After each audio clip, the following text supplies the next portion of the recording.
Marty. Thank Hello. you for joining us today. I'm so happy to have you here with us. It's a pleasure to be here. I'm sorry we had a kerfuffle the other day, but hey, everybody's got time to do it, so here we are. Yeah, I was thinking, there's no better time to do this than now. And with the quarantine, it's so great to spread musicians' dystonia awareness because we don't get to often talk about it. And I know that a lot of professional level players, you guys are so busy. I can never get a hold of you guys. So I'm just really excited to have you here. And you have quite the history as well. Like I was saying before, you were in the Empire Brass, the Canadian Brass, the Calgary Philharmonic, the National Symphony Orchestra, the Vancouver Symphony, and the Montreal Symphony as well. So a lot of history there. Yeah, I just can't hold a job. Or everybody wanted you. Well, maybe it's a combination of both, but all's well that ends well. Well, you just go ahead and start off by telling us a little bit about what really got you into horn playing. Why do you love the horn and Sure. the sound of Well, it? it was sort of I guess a calling. A lot of people, my history is a little different because I really was pretty well self-taught because I took up the horn I got into music. My mother was a church organist, a good singer, good keyboard player, so I was in choirs and I sang a lot to myself just because I like to sing. So I go halfway through high school in Houston. We were going to a small Catholic school, and my good friend says, Dale says, Marty says, I'm in the band. He says, if you join the band, you don't have to do PE, which was significant because the PE guy was a really weird guy, and it was not pleasant, and it was hot. So I thought, oh, good, Oh. let's just. I like music, so I went to the band director. It was about a 30-piece band, and I said, I want to join the band. He says, what do you want to play? And I said, I don't know, I don't care. So he handed me a euphonium, and then I sat up there with the one guy who could play euphonium and tried to figure it out on my own. But I was just satisfied that I was out of PE. So I was basically, but there were no horns in the band. I didn't know what a horn was. Well, spring concert came around, and we did La Fiesta Mexicana, which has a little offstage horn solo. Oh, wow. It's supposed to be an Inca priest or something. It's not a big deal, but they brought in a kid from the University of Houston to do it. And I really loved the sound of that thing. So I went to the band director after the concert and I said, I really want to play that instrument. He said, well, we don't have any of those. If you go buy one, you can do it. So I did. And then I got the kid from the university to give me a few lessons, over a few weeks, a month, or whatever. I don't remember exactly. But I lost interest in it like everything else. You're in high school, you have the attention span of a gnat, most of the time. So, and then, as you know, in Texas, it's a religion. Everybody has to do district, region, and all-state band. I mean, even people who don't play instruments have to go to it. So anyway, so I had to show up with my horn and go to district. And it was woefully unprepared, and I played literally like three notes, and they asked me to leave. So it was another disappointing thing. It was one of those times, and my parents were getting a divorce probably, and I just came. We all come to these intersections in life sometimes that different various times, and we either look at the situation and cross the paths or the pile of mess that we've at our feet, and we either step in it, step over it, or walk around it, or we pick it up and try to make the best of it. In this case, for me, I just sort of thought, here I am, Marty. He said, you're not bringing anything to the table. You're average at best at everything. You don't really have a passion, and you have no direction. You're just kind of doing. And so I thought, I have to do something, and it really didn't matter to me what it was. Yeah, but I had to commit to doing something, trying something 120%. And so I thought, the horn, I like it. I didn't see too many people doing it. I like music, so I'm going to go after the horn 120%. And I didn't have a plan. I didn't even know basically what you did with the horn, really much. I went to some vague orchestra idea, but not much. So I got the kid from the university to start giving me lessons in earnest. I got better and better, joined a youth orchestra, began to understand what it was, and got a scholarship to the University of Houston, where I was the top French horn player for 2 years, where this kid had been studying, where he graduated from. And I was studying with Cesar LaMonica, who was a Chambers student. And then about halfway through the second year, into the second year of college, my Caesar had a friend in Calgary, Maurice Hanford, who was the conductor of the Calgary Phil, who was an old horn player at the time under Barbaroli in the Holly Orchestra. So he's a good musician, Oh, but he wow. dropped out of music to go into conducting. So anyway, so he's coming there, and he says he's got a little orchestra up there, and he needs a bunch of instruments. You want to audition? I said sure. Didn't even know what instrument, what for, what part of it. He didn't make any difference. So I auditioned this one day, and he said, okay, come back at 2 o'clock. I said okay. So he came back at 2 o'clock, and there were 11 people lined up outside the band hall, and he and the personnel manager went down the line and said, I want you to play viola, I'd like you to play piccolo, and he came to me and said, I want you to play principal horn. So I said suddenly, like, wow, okay. Wow. I've been working really hard, and now it was a 30-week season, $180 a week. But in 1972, that's Yeah. a lot of money. So I basically been playing the horn for 3 or 4 years, and that's it. And now suddenly I'm a principal horn at age 19. Oh my gosh. You So must have had a lot to learn, or that a lot to learn on the go then. yeah, I was scared shitless because I didn't have that much experience in learning stuff. And in those days, best you had was a Kalma score if you could find it at the library and an LP, or maybe the radio if you got lucky. But I mean, you didn't have the internet or things or how resources to learn pieces, or you can get parts. So Yeah. anyway, I was constantly just working really hard, and I worked very hard at it, and then it was there for 2 years, and then Vancouver opened up, and so I got Vancouver. I won that job, a bigger orchestra, and I was getting used to the rep, getting into the rep by this time after a few years. And then I was there 10 years and did a lot of different things, different playing. During this time, the Canadians were getting going, and I didn't really pay much attention. But the nice thing about Canada in those days, the CBC was very alive, and they recorded everything. And you could do chamber music and get paid for it. You could do everything. So I was doing everything I could that had a French horn in it. Everything like movies were shot up there, TV shows, the original MacGyver, the original MacGyver TV Wow. show. Oh my That was gosh. that was me. They did all the music there. So they did everything. So I was there for 10 years, and then I get this phone call uh, from Chuck Dellenbach in the spring. Says, "Hey Marty, this is Chuck Dellenbach with the Canadian Brass, and our horn player Graham Page is taking some time off for the summer. Would you come sub for a couple months in the summer?" I said, "Sure." So he flew our family out there and everything, and so I was there for a couple weeks, and then basically Graham sort of decided he didn't want to come back, and so they said, "How can you stay forever?"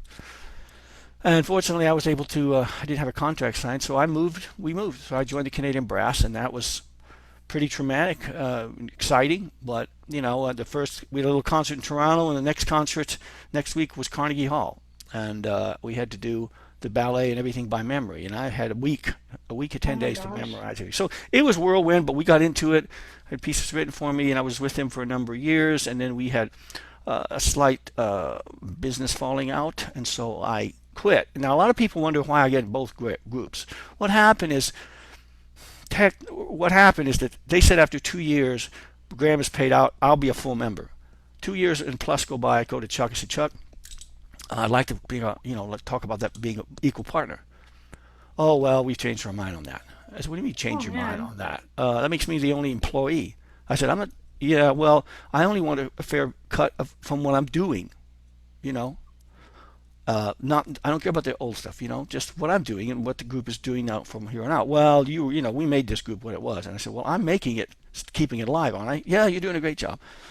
I said, you lied to me, so I quit. I played for Yeah, that seems like a pretty unfair well, situation. I just felt it was like not fair. So anyway, I quit. So I thought I'm going to do something else because I don't want to be the only employee. I have no, you know.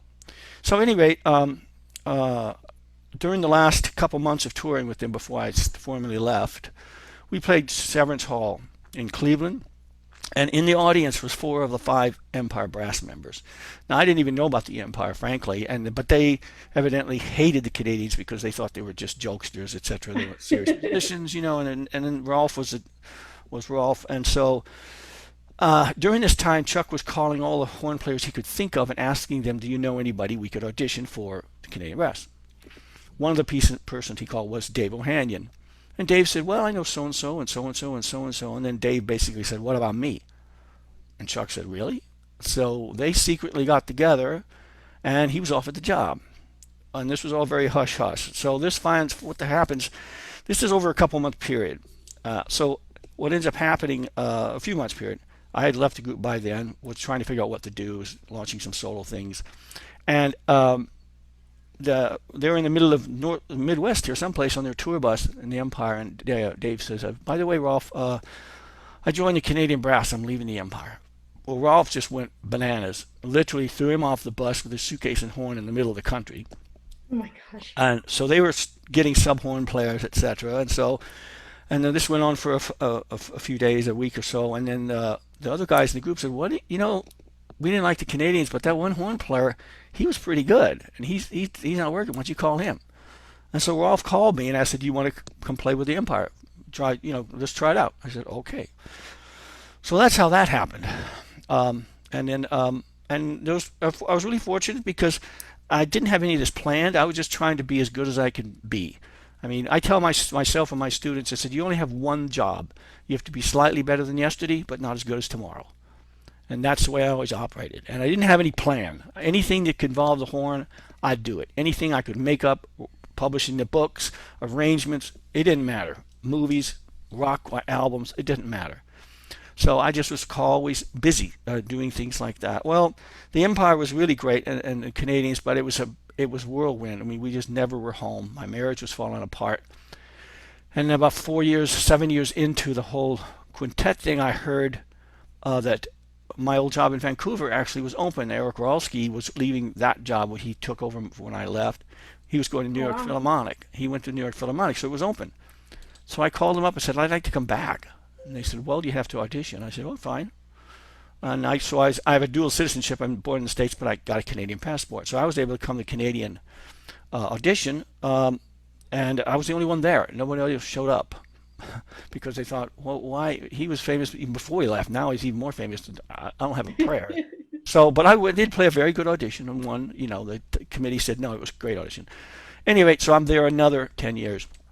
Very fortunate to be off the road. A little strange to be in the same job after 7 years being away from it. But it was really great, and I was doing a lot of recordings of Romanza and After a Dream and a bunch of stuff, and ran chamber music series for CBC, and I just dozens and dozens of recordings and stuff like that I was doing. And then I got a call from John Zerbel around 10 years after that, so it was 1999. And then I got a call, and he says, "Hey, Marty, I have to go to San Francisco to try it for a year, and would you sub?" I said, "Well, sure." And so he said he just gave my Romanza CD of the concertos to Dutoit. Said, "I think this guy should be the principal horn." Dutoit listened to the CD. Said, "That sounds fine. Call him." So I got principal horn in Montreal for that year. Wow. With just that, and now I'm leaving out all the other auditions that I failed at. There were plenty, but the only ones that count are the ones you win. You learn from what you lose, but you live with what you win. At any rate, so I was lucky. And then I was there for the year, and playing everything was a fantastic experience.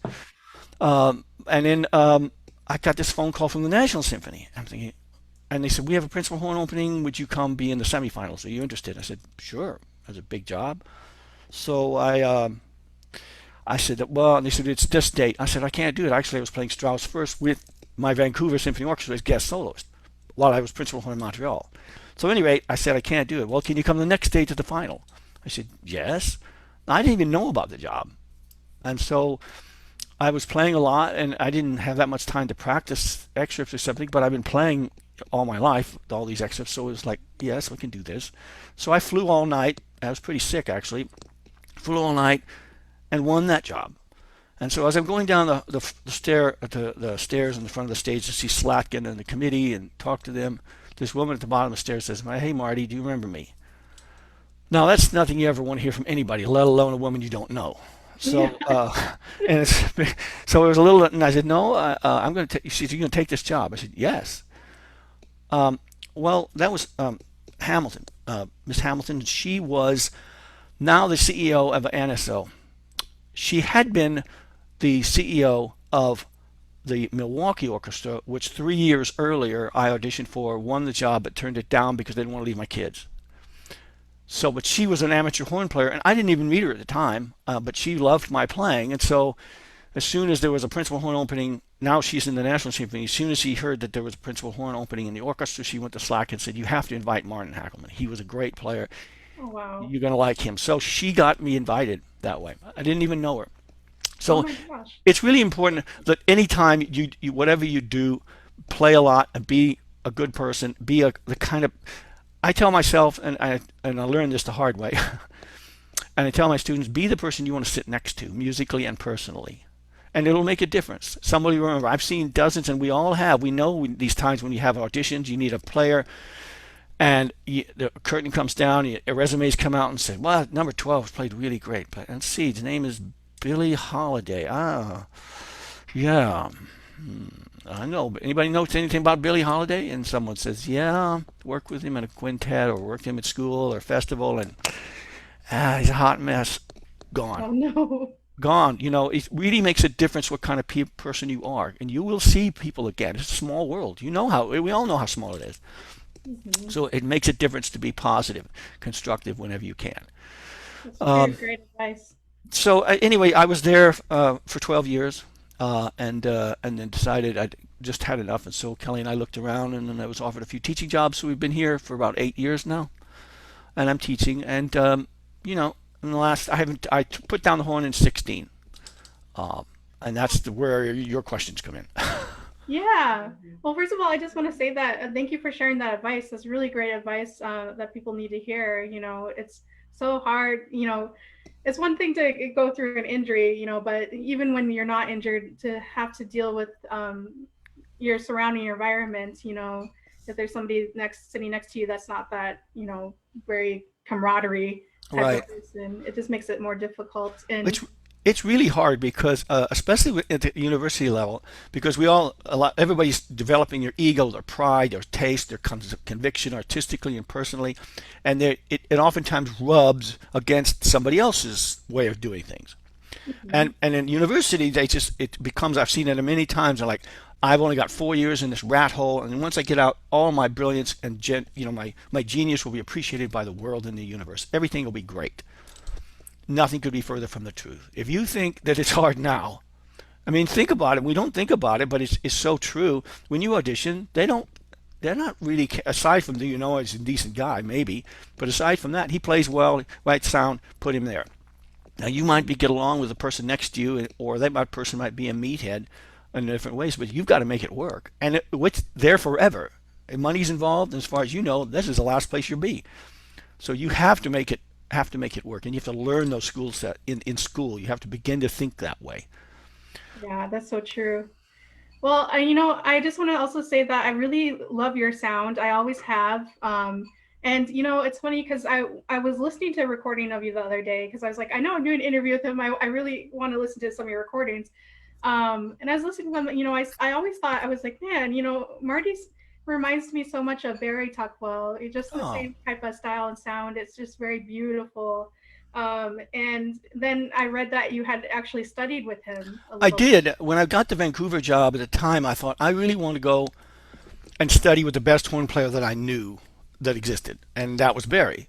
I didn't know Barry, but I got a hold of him, and he was in the summertime in Carmel at a festival there for a few summers. So I just went there and took some lessons from him, and he said I'd be happy to teach him. He just taught. I didn't go to the festival. I just showed up at his apartment and had a number of lessons. And he was amazing. I mean, talk about self-taught, man. I mean, he was just an amazing player. You didn't see him breathe, you didn't see him work. He had facility and that beautiful sound, and he was an Yeah. amazing player, just amazing. So I was really lucky that I got to be next to him, and pick his brain. And he worked in a different sorts of ways. Like for instance, we are always preoccupied about breathing and all that kind of thing. And finally, I was, Jacobs and all the stuff we hear about. So I asked Barry, I said, "What are you talking about breathing?" He says, "What do you think about it?" He says, "Well, I just take what I need." And I kind of at the time went, "What?" He didn't say about support or anything. There is support, but he was always breathing all the time, and you didn't never notice it. And so he was never out of breath or have too much air. He was in that comfort zone. So that kind of thing was just natural to him. So Wow. it took me a while to get across it, but that was really good with him. And then a number of years later, I decided I wanted to learn Vienna horn, so I got a hold and I went to Vienna and studied Vienna horn with Roland Berger, Wow. which was Wow. amazing. So Oh my gosh. Well, what an honor. That is so crazy. And may Barry rest in peace. yeah, He passed away just not too long ago. So yeah, really devastated me back in January. Yeah. Um, but I'm glad that you're here and that you're sharing this with us. And Barry seemed like he's a very natural player. Would you say that you are also a natural player as well? No, not at all. I trained myself to be a natural player, so I could, by the time I ended up playing, I could do anything. But I was completely self-taught. I fell apart. But second year in Vancouver, my embouchure went away. No one had talked too much about it. I was a pretty natural player, so they just left me alone. Didn't talk too much about corners or whatever. I was making a good sound and doing it, so if it ain't broke, don't fix it. But it got broke. It slipped and it slipped up into the red of the bottom here, Oh and no. I couldn't play a note. It was actually in the middle of an audition. I was auditioning for principal horn in the Houston Symphony. In the middle of the audition, I had to walk off stage because I couldn't play a note. And so I took time off, and then I thought, okay, I don't need any more teachers. I've got to make this work. I've got to figure this out myself. It's not rocket science. I have to figure it out. How simple can I make a problem? How simple can I make a solution? So I just started thinking about what's the most basic, easy explanation for things. For instance, like an embouchure. Well, we got all sorts of complex. No, embouchure is pretty simple. It's three things. It's two hard things and a soft thing. It's a mouthpiece that's hard, the teeth are hard, and the lips are soft. It's how those things interact. So that's typical the way I have ended up after, I'm 68 now, so those 50 years that I played, I ended up being my best teacher and my best pupil because I fell apart a few more times and always rebuilt myself to be a natural player. How easy can I make this? How natural can I make it? Sometimes it jived with Farkas and Jacobs, sometimes it didn't. So, but that's the reason. So I trained myself to be a natural player, yes. All right. And when I know that you were saying like, yeah, you had a couple of embouchure problems in the past. Um, did you feel like that was because how do I say this? Like when I was diagnosed with dystonia, I think as the years went on, I started to look back and I realized that there were kind of signs of it further back than I realized. Hmm. Was that maybe part of it, or do you think no? I think there's only one cue that I think that there had been underlying for a long time, but it didn't manifest in any problems in my playing whatsoever. I had great endurance. I could play high and low. I could do anything. But I remember one time in the National Symphony, probably about 5 years into it or 6 years, my assistant and she says, "Well, you really have quite a leaky embouchure." I said, "I do," and you couldn't hear it in the audience. It sounded fine. But she says, "You have a lot of air leak around your embouchure," and sure enough, in my upper left, it leaked a little bit, but it didn't affect my playing at all. And it was only once I got hit with dystonia, I realized that a leaky embouchure is a bellwether. It can be a symptom. But at a time, it went on for years, and it never touched my playing. So Yeah, I think you're right, and that kind of thing probably happened to you. yeah, I did. I started with the air leak as well. And but mine deteriorated very quickly because I think it was when I look back, I think it was 2007. I started experiencing an air leak, and by late 2009, I just couldn't even get a sound out of my horn. Right? But with the air leak, I had it on my left side as well, but mine was more on my lower lip, Lower, yeah. and I lost control of this left side of my lower lip. It just kept being weird, and I um, know. I know. yeah, it's just one of those things where you're like, you just want keep trying to fix it, and it just won't. You Well, know, mine, I didn't really sense anything. For the first few years I was here, it was fine. It was just weird being out of the orchestra, but I played with students. I practiced a lot. I was doing stuff. And then a few weird things began to happen. And then I started thinking like this could be. So I started talking to people, going to doctors and stuff. And then it kind of began to really snowball. And in some ways, I had gotten to the point where I was 66, 67. I didn't want to play. If I couldn't be at the level I wanted to be at or had been at, I didn't want to be a duffer. I didn't want to mess with it. So I was thinking back, even if this didn't happen, I was going to like at one point, look, I'm done playing the horn right now because I can't do it the way I used to do it. Period. I'm cold turkey. But I didn't expect dystonia. But when it kept in, I did all the classic things of stopping and take a week off, try all these different exercises. Because by this time, I mean, I could teach a turnip to play the horn. So I knew everything that could be going wrong, but none of this was on the grid. As you well know, anybody who deals with any of these dystonia things, none of this makes any sense. It's not connected. It doesn't react. It doesn't have a cause and effect. And it got weirder and weirder and more obtuse. I tried, classic, take a couple of weeks off and come back. And it got to the point where I'm very strict about doing a routine for my entire career. I feel that everybody should have a strict routine that builds in a warm up. At any rate, it got to the point where I didn't ever feel like I had to do a routine, which was odd. And then things like you say just wouldn't happen. The lip would get out of control, and other things started to happen. Like I come to find out, one doctor said I was laying in bed a couple times, two times this happened, and I got the most painful foot and calf cramps, just really painful, like 15 minutes. Now, I had nothing to do with exercise or anything, just out of the blue. I'm sitting in bed watching TV, and suddenly it happens. Evidently, the doctor says, "Yep, that's something. That's dystonia."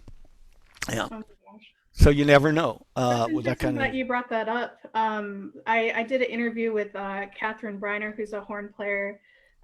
She was working on a doctoral degree and she got embouchure dystonia in her last year of studies, but now she's a specialist in linguistics. Mhm. But she was saying the similar thing because she was diagnosed with embouchure dystonia first, and then later on she's diagnosed with generalized dystonia because it Mm, spread to right. all of her other limbs. Wow. And she said that she had, I think it was, she's getting ready to give a recital, and she had this intense cramp in her back that made her almost like disabled, like she couldn't like stand up for almost a Yeah. week. Wow. And I didn't tell her this because it kind of scared me. And I was like, I had the exact same thing happen. I was getting ready for my recital and I got this huge cramp in my back and I couldn't move. And then I had to, play my recital in like 5 days, and then it went away. But after that, that's when my dystonia really just set in after that. And Wow. it was just a bizarre coincidence. There's Very, so many, and kept talking to many doctors and many players, and there's very little consistency, especially because everybody seems to be different intensity. Some people have a little bit and they play along with it, and some people, fix it. But nothing, there was absolutely nothing that was happening with mine except it was getting worse and more frustrating. So it just comes to time at some point, like I say, friends, sometimes life gives you lemons and you just have to not make any lemonade and just pick up a scotch and go to plan B. You know, you just right. lemonade's out of the What I question. should have done. I just knew it. Well, I mean, if to me, I couldn't really play. It was just painful all the time. I was barely able to get notes out. I kept thinking, well, I'll stick with this. I'll keep working. No. And Yeah. And fortunately for me, in my teaching, I think I've become a better teacher because of it, because I don't have the distraction of the horn. There's still plenty of lessons. You can hear how I played before all over the place. So I feel like I'm a better teacher. I still have music in my life because I have classical guitar, which I've always adored. So I love that. wow. Oh, that's awesome. Wow. Well, I'd love to hear you play sometime. That's Yeah. great. And yeah, I think that definitely having dystonia makes you a better teacher. I know that, when I started horn, I was a very natural player the whole time, and then, I never understood why people struggled at playing the horn because I was definitely one of those people that, like Barry, he says in his book, playing the horn is easy. Hmm. And I always felt that way too. I was always like, it's so easy. I don't understand how it's difficult for anyone. But when I had dystonia, it's just like now I'm really aware of what a struggle it actually can be. How, there's probably some people out there that just they don't have they're just not built to do it. Right. Right. Yeah. Yeah. So It's so it frustrating. yeah. Because there was the doctors were saying, well, dystonia in different kinds, different places, in your arm or something can be treated this way and this way. But with the embouchure, the way it has to be doing and it's not doing because of the nerves aren't connecting to the brain properly, you can't use Botox and all this stuff. It just doesn't work. So it's like you try to fix it yourself and you don't. But and you keep thinking, well, is there something I did wrong? And some people say overuse or injury, and I don't. I never felt anything like that. I mean, it was like I say, I had endurance.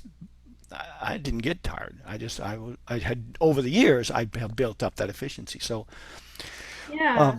You just don't know. I was really lucky because I'd already played for 50 years, so I was fine. But it's hard on people younger like yourself, and you say like, Jesus, I still got so much to do and love on the horn. It's so frustrating to have that kind of handicap, and that's the reason. Yeah, it really is frustrating, but I'm glad that you had an entire career before it hit, and that's amazing because you have this legacy of recordings as well as your experience, and definitely defining the sound of the Canadian Empire Brass as well. So Yeah, yeah. um but like like you, I feel in my undergrad, I felt like I did as much as I could. I should have been in my doctoral degree by then because I literally spent like 10 years getting my degree. I was on and off again, but Oh, I felt like I got enough done that I'm somewhat satisfied. yeah. That's good. Well, as long as you end up in the place that you want to kind of be, or accept where you are, that's what's it's frustrating. But I went to, and degrees, I mean, it's important that you're studying with somebody, that you feel you're getting something out of and you're getting experienced and going forward. That's what I try to do with everybody that comes across my path. I just want to make them better on their own terms. What do they need? And so it's very exciting. The group that I have now is amazing, amazing young people, and even on days when I'm not that inspired, I end up being inspired at the end of the lessons because they're so interested and so into it. It's a real pleasure to teach these young people. Oh, that's great. And I know that you've influenced so many people. I just heard uh, Richard Sebring and Sarah's hangout. Hmm. I watched a video from, I think it was yesterday or the day before, and he was talking about you. He was talking about advice that you gave him for auditions, Oh, and that really helped cool. him out a lot. Well, that's good. That's good. Excellent. Excellent. Yeah. With your dystonia, did you ever experience it affecting anything else besides just your embouchure? Did you have troubles like drinking out of anything or with You know, I that's the funny thing. Aside from those cramps, that was it. I really nothing else, and I haven't had the cramps. They never ever come back. I don't know why. I mean, um, I didn't really experience anything, which is what was so mystifying, and didn't give much to the doctors to work on. I just said this isn't working properly, and I can see, and then I started to notice in the old days because I used to demonstrate like what's a basic embouchure, and you put your thumb here and you press against it, and basically that's an exaggerated version of the box and the firmness, etc., etc. And I noticed one time when I was going through this, I did this, and my embouchure didn't go whook like it used to lock, just all in sync, like whack. It went. It did its turn, and if you look even now, if I do that, you'll see there's a ripple effect. It doesn't go whack like it should. You see, it twists, and yeah. that's the dystonia for me. Yeah, I definitely understand because my yeah, I when oh gosh, how do I describe this? When I first started losing my abilities, my professor noticed right away. She said, we're working on, I think it was Mozart's fourth, and I got through the first movement, and then she said, okay, well, we're gonna try playing this again, but this time I want you to look in the mirror. She said, I noticed that when you play through something the first time, everything looks normal with your embouchure, but then the second time you go to play it, it's all this weird stuff happens. And she said, have you been using the mirror very often? And I said, actually lately I haven't been. I said, I don't know why, but so she had me look in the mirror and I played through it one more time, and I kid you not, 3 or 4 measures in, I saw like my corner starting to droop, and like Wow. this started to like move, and it looked like I was chewing bubble gum, like I was. But you didn't feel anything. No, I didn't feel anything. Nothing felt wrong, but it looked, I visually could Wow. see that my muscles were Hmm. working extra hard Yeah. to keep it up, but I didn't feel any pain or tension or anything. And so I thought, that's strange. I But wonder why and this you is didn't even happening. sense the wiggle. No, I didn't. Not until probably a couple of weeks later, I Hmm. started. I think I was playing in a brass choir, and I had this really loud crescendo. I got up to fortissimo, and then I had a day crescendo, basically a long tone. Hmm. And as I started day crescendoing, it started to. I felt my muscles go like this, and it started to wobble, and I Wow. couldn't hold on to the day crescendo. And I was like, "That's so strange." And I asked the trumpet professor was the conductor, and I said, has this ever happened to you before, where you feel like you can control like certain things you can do, but not others? Like I can play loud, but when I day crescendo, I can't. I said I can Yeah, that's play. exactly what happened to me, and it was weird. Like weird things would happen. Like I'd wake up one day and try to play, and I couldn't play third space C to E. That register didn't exist in any dynamic or any way. And then it would mutate to another couple notes the other day, and then that C and E would come back. Like what? You know? Yeah, it would come and go because I would think, oh, if I just try it a little bit, I'd adjust a little bit and it go Hmm. away. And Right. a couple, days or weeks later, it would come back. And the same with my air leak, it would just come and go. And Yeah. um, I didn't think anything of it. But then when it started to really get out of control, where I was like, oh, I have this wobbliness in my middle range. And I said, that's so strange because it's the easiest range to play Right. in. And I told my professor, I said, well, I'm kind of worried about this. Maybe I've been playing too much high horn because I had been principal horn my whole Hmm. graduate career, my whole 10 years. And so she said, yeah, maybe we should start working on some low horn playing. So I started doing Roshu studies and working a lot on those, and it made things worse. Like I Hmm. got my air leak got worse. The muscles. I took a break off that summer and didn't play for 3 months, and I came back to school, and my dystonia was just full force. Yep. Couldn't get a sound out. I was crying in my professor's studio because I just thought, I said I have, literally half a year to go before I graduate. And I said I was really looking forward to graduate school, and I just don't know what to do. And Right. that's when I started my search of trying to find a neurologist. Hmm. And did you know about focal dystonia then before you I started? mean, I vaguely had heard of it, but didn't know too much about it. I sort of, heard, and as people stop playing, people would leave the orchestra and stuff. I have chop problems, and I have a feeling over the years, all the career, like chop problems, it was probably largely that, to all sorts of varying degrees, and various manifestations. Because the whole thing is not just one symptom, as we know, all these weird things that happen, and you think, oh, that's getting a little better today, and then the next day is like whack-a-mole. Like, where did you come from? So I sort of heard about it but didn't think too much of it and didn't really see too much about it, and I guess most of the time a lot of people didn't talk about it. It was sort of almost like I don't want to talk about that because it might come into me. I don't know. It sort of felt weird. I never thought about it. I never really heard about it too much, honestly. But I have a feeling it was as people left and my chops are tired, chop problems, and that was probably what they were discussing or what they're feeling. Yeah, definitely. One of the first professional horn players of Embouchure Dystonia that I heard of was Mark Denicus, who was the principal horn of the Denver Symphony for a Yep. really long time, and then he retired because he got Embouchure Dystonia. But I had just happened to hear it through the line, down the line, that he was someone I could reach out to, and so I did, and he immediately helped me out. He was the first person to really help me out with it because I thought, what do I do? Hmm. And he just started me off with, really getting me thinking on the track of, well, this signal is messed up, so you need to redirect it to a new way of playing, and you can't be using the same setup that you've used before. Right. You absolutely cannot. He said, I don't care how good your embouchure looks, how perfect it looks, you have to completely break it down. Hmm. And that was very hard because it's like, how do you go from, this to Right. like Yes, or whatever. Yeah, how it yeah, really works. Yeah, it's yeah, cheeks or bunched chin or just it was hard because you're taught so much you have to look a certain way that you almost become embarrassed to try right, alternative approaches. right. And did some of that help you out? Oh yeah, definitely. I felt like really becoming aware of like how my symptoms affect me, and also using kind of extremes because I felt like sometimes what happens is my embouchure when I go to play, it will want to stretch, Hmm. and so I feel, but I'm not doing that. It's involuntary. It will like just want to go Oh, way out, or sometimes it'll do the opposite. It will really want to pucker. Like I'll just go to play something and it will shoot off my face. So I started practicing streams where I just would do, okay, I'd be like, okay, dystonia, you really want to stretch here. We're gonna go ahead and stretch here. So I would really, stretch it out, and I'd hold the stretch for a really long time oh, and then release it. And then I would do the opposite, do extreme pucker and then hold it out and then release it. So it was a lot of just getting tension out of my face, really learning ways to release that in various ways.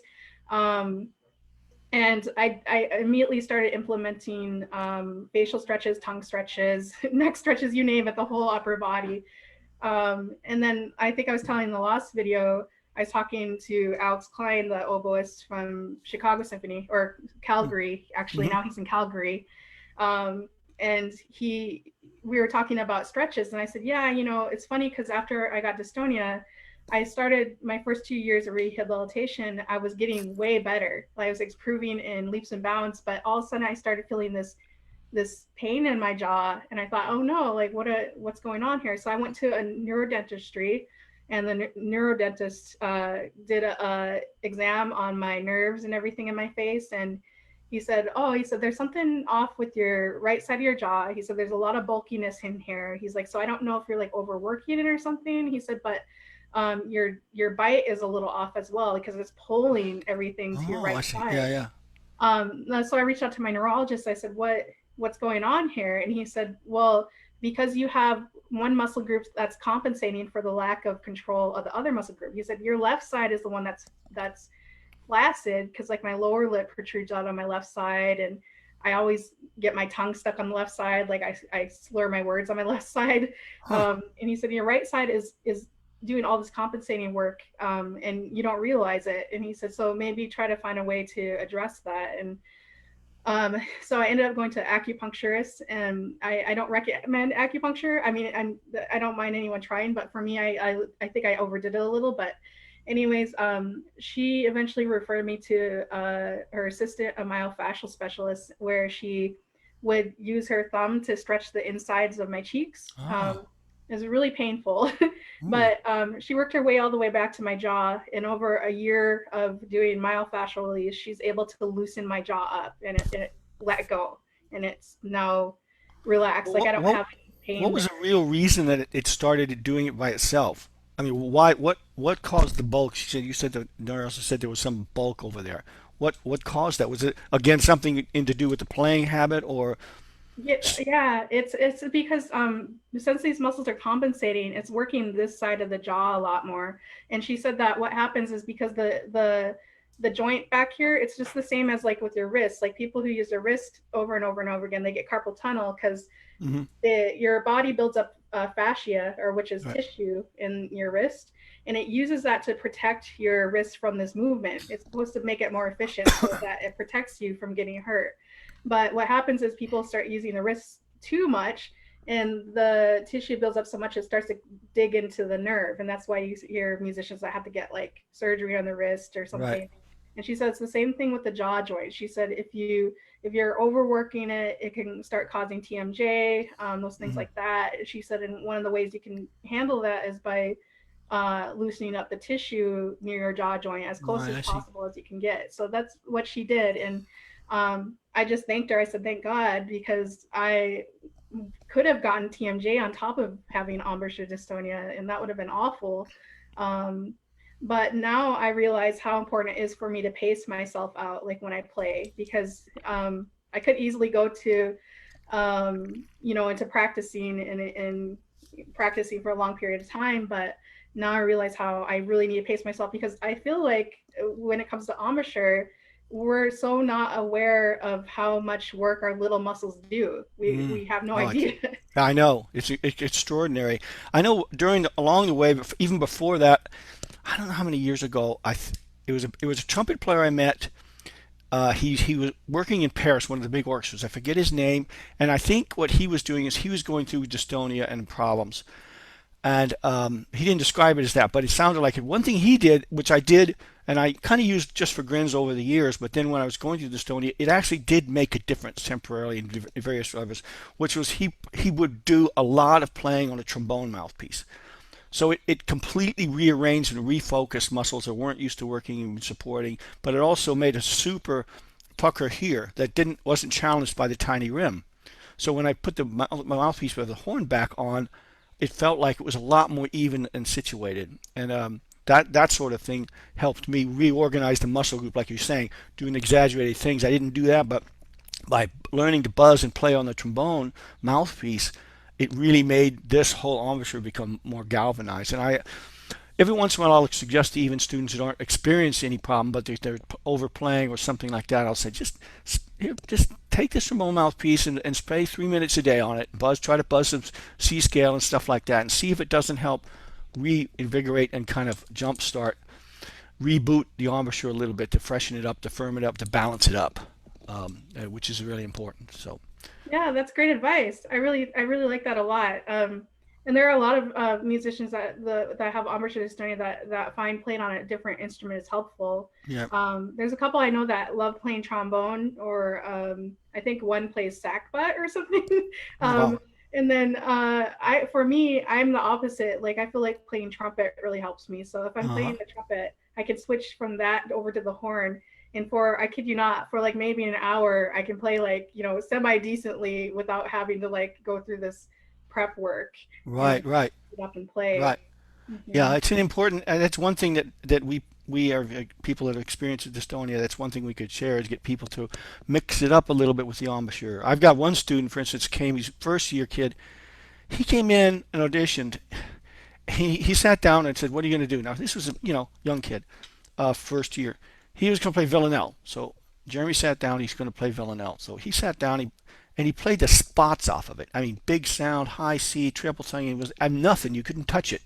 And this kid's coming in as a freshman. And I said, and he had this bulletproof embouchure, and he wasn't working hard. I said, Jeremy, can you tell me who's your teacher? How'd you learn to do this? So basically, he ended up in high school and all through that. He played some trombone. He played some other marching instrument. He played 3 or 4 different uh, things along with the horn. So his whole embouchure was built around this efficient utility thing. Because let's face it, the embouchure that you have to use for a trombone mouthpiece is incredibly natural. It fits your face. The little horn thing, there's a million things that go wrong with that. So he was Yeah. built. He played the trumpet, trombone, and something else too, and then the horn. So the horn was a natural fit for him, and he sounds fantastic. So it's a valuable advice people who don't have this problem might consider, and those of us who have it, probably there are more people that are thinking like, well, I should give that a try. Yeah, definitely. That's so great. Yeah, I definitely approve of that. That's awesome. I'm gonna go ahead and share some questions here. I'm Okay. just checking the thing for questions. Hi to Richard Ilomaki from Mm-hmm. Toronto. Mm-hmm. He's saying hi. He joined in, as well as John. I can't ever say your name, John Kakishilo. I totally botched that. Dan Malloy Jr. He's principal horn of the Cedar Falls Symphony Mm-hmm. in Iowa. Mm-hmm. Close to the Northern Iowa family at the university there where I went. And he says Stacy. I don't know what he meant by that. Um, Matthew Halslip says Marty's a terrific guitarist. That's sweet. That's sweet. And Garrett Oden, what do you consider the main cause of focal dystonia?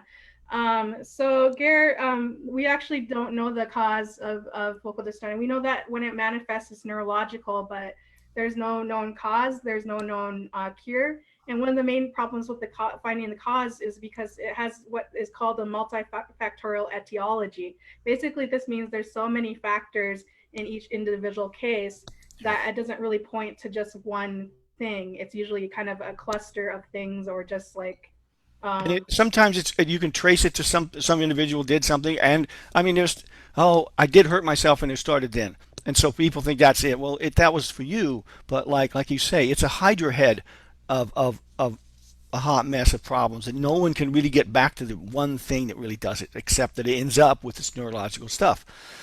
yeah, It's more simple for some people and others it's not. So there is, like you say, there's as far as, and that's what I ended up finding.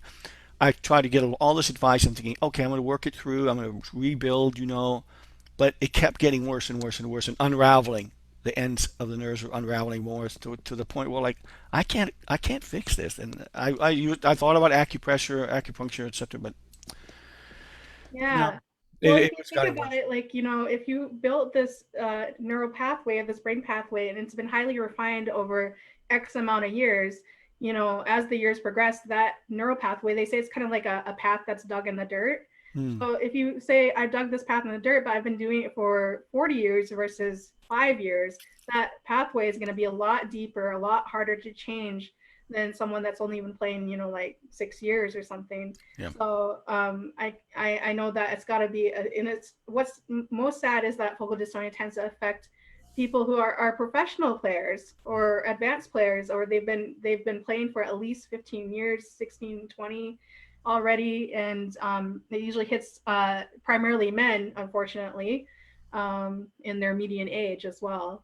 Hmm. Um, but yeah, you're right. And then for Garrett, I also wanted to say to Garrett that um, also you have to take into account as well. So, like for example, if there's a musician that has embouchure dystonia that says, "Well, I got into a car accident and damaged my face, and then all of a sudden I'm having these dystonia symptoms," you have to think also there's so many musicians out there that have been in the same situation and they haven't gotten dystonia, where they've gotten hit in the face by a door or something and they haven't gotten dystonia, or had a similar experience and they never got dystonia. So that's why they really think there's a predisposition to it, but they just can't figure out the gene. And it's one of those things where we kind of get caught up in the whole, like, was it the chick or the egg kind of thing. So it's hard because a lot of us want to figure out what causes this at a very definite point, but it's hard because it's just so complex. Yeah. Yeah. It's true, and it doesn't matter. It's just, high brass or low brass. It doesn't really matter. It affects everybody, different ages, and like you say, a lot of men. But there's so little consistencies with it. The end product meaning you're losing control out of an old habit, and but so you'd presume like, oh, it's overuse. Well, then why does it happen earlier and not, there's not been Yeah. that much overuse, and Yeah. so Because you could have a time where you went through a lot of, you've obviously played like many concerts, yeah. tons of stuff. And it's definitely, I know it's probably definitely not anxiety stressor for you either, because you obviously have played on stage so much. Um, so it just varies, and I think it's Dr. Alton Miller. I'll share the video in the comments, you guys, that did a speech where he's right now researching with one of his assistants or students or something. They're trying to study the different stressors that kind of manifest focal dystonia in musicians. The one key thing is that there has to be repetitiveness. So it's a repetitive task, a highly overlearned task that you've done for a long time. But the two stressors that mainly come up is either it's based in the basal ganglia that they find, and then musicians where the main stressor is like something more like anxiety driven.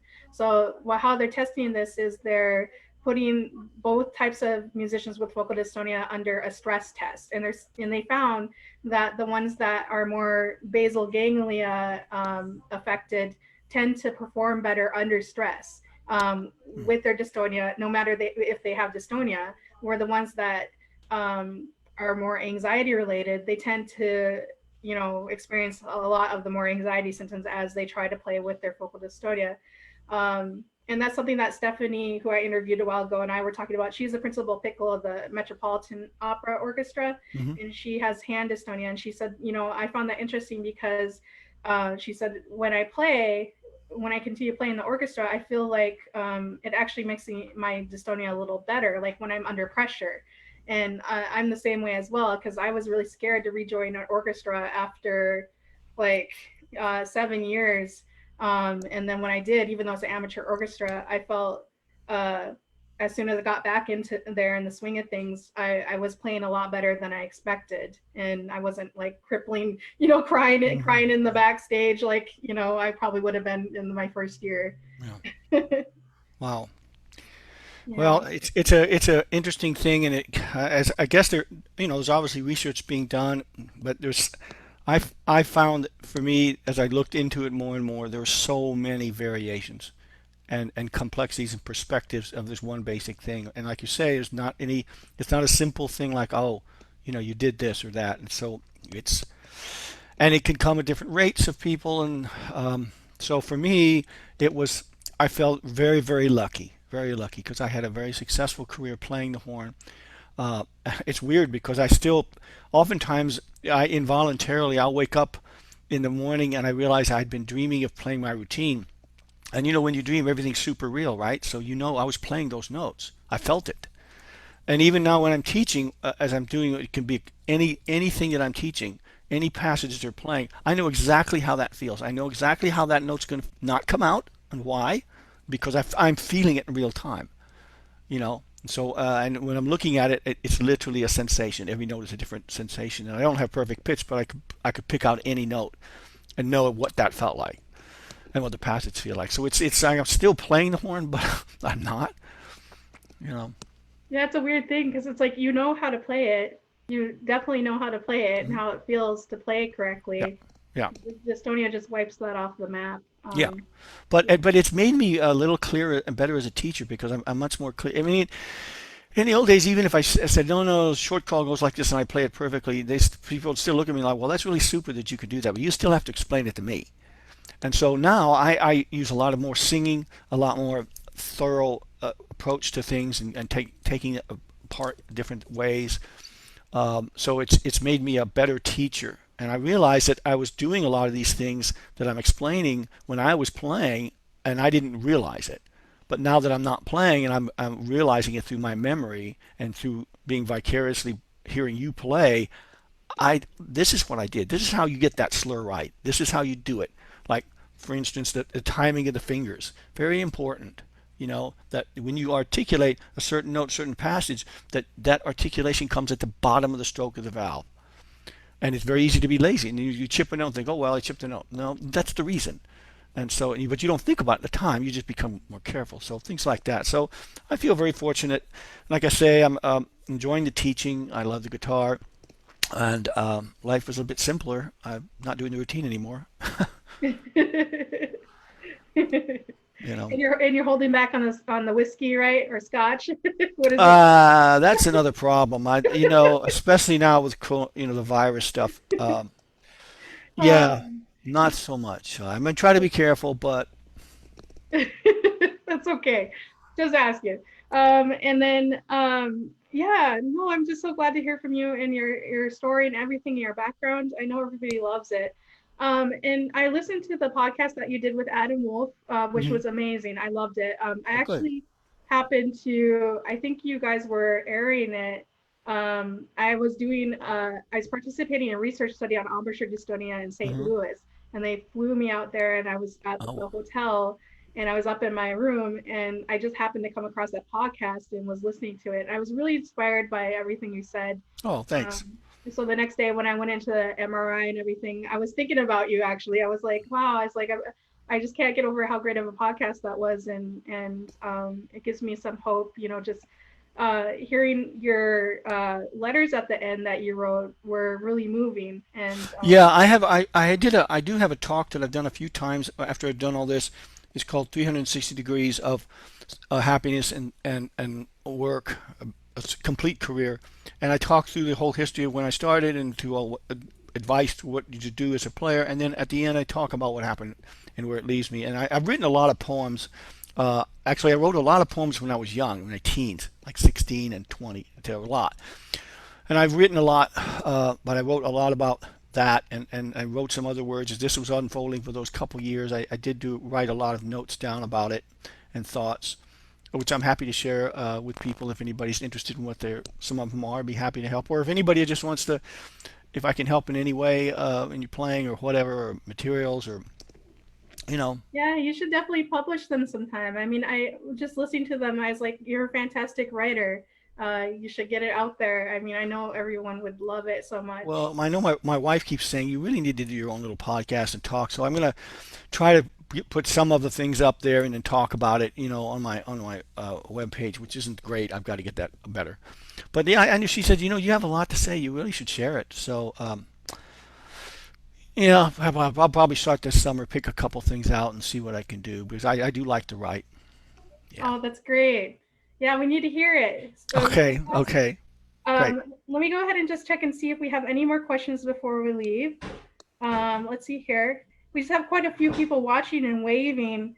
Janice Lieberman, um, Jeremy Cruz on horn, Hmm. Makoto Yama. There's a ton. Okay, I won't go through all of them. Okay, um, but I'm just really happy that you were able to join us today or join me today. I know the Estonia community really appreciates it. One of the hardest things is for us to speak out about it. I know there's some players that have come to me that have that got dystonia, back in the 70s or even 60s, and Mm. they never knew what they had, and then later down the road they found out. They haven't been able to talk about it, or and so it's I get all these messages, like it's so relieving to hear people talk about it, and I finally feel like I'm not alone.